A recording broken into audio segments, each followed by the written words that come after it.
कहती है एक नहीं, यहाँ ये मोर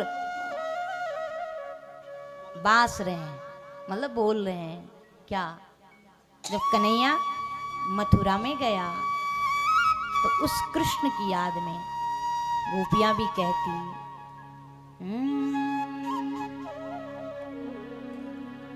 निवासी निवासी पापी मोरी खुदी ले गए घाना गोरी। निवासी निवासी पापी मोरे खुद ले गए में घना घोरे। जैसे माताएं जंगलों में जाती थी ना पुराने जमाने की, पापी और फिर गाती थी नहीं, खुद ले गए ऐसे ही गोपियां भी, घना घोरे।